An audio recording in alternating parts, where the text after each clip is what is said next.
Water is life. We all know this. We need water to drink, to cook, and to grow our food. But around the world, water is becoming increasingly scarce. This is a serious problem. It affects all of us, no matter where we live. Half the world's population already faces water scarcity for at least part of the year.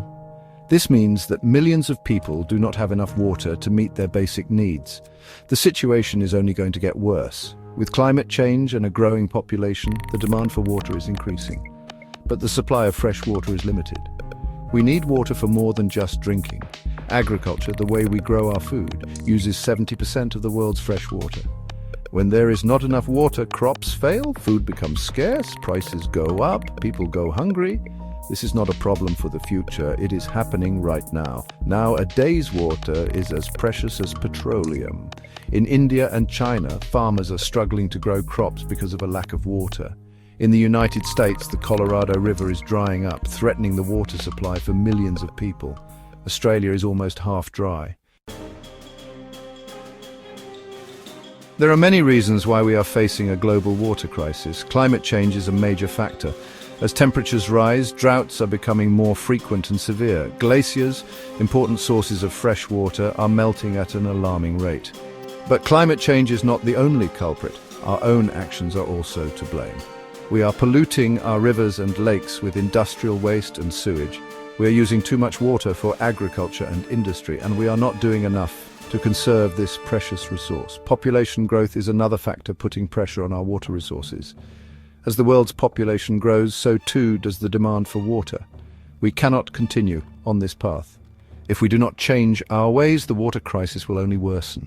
We need to act now to conserve water, reduce pollution, and find new ways to meet the growing demand for this essential resource.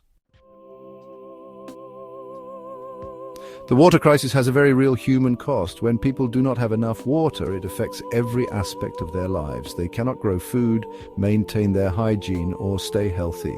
Children are particularly vulnerable. They are more likely to die from waterborne diseases, and they are often forced to miss school to help their families collect water. Women and girls are disproportionately affected by the water crisis. In many parts of the world, they are responsible for collecting water for their families. This can be a time-consuming and dangerous task, especially if they have to travel long distances to find a water source. The lack of access to clean water also has a significant impact on education and economic opportunities, particularly for women and girls. When girls have to spend hours each day collecting water, they often cannot attend school. This limits their future prospects and perpetuates the cycle of poverty. The global water crisis is a complex challenge, but it is not insurmountable. There are solutions available. We can conserve water by using it more efficiently in agriculture and industry. We can reduce water pollution by treating wastewater and reducing our reliance on harmful chemicals, and we can invest in new technologies to find new sources of water.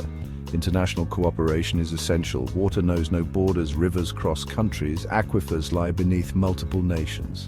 We must work together to share this precious resource and manage it sustainably. We need to start thinking about water as a precious and finite resource. We need to change our habits and use water more wisely. We need to invest in solutions that will help us conserve water and find new technologies to filter water and reuse it. We have to limit our uses and revive our rivers by cleaning them. Rainwater harvesting can also play a crucial role in replenishing our water supplies by collecting and storing rainwater in nearby wells. Please subscribe to our channel and like this video to stay updated on important issues like the global water crisis.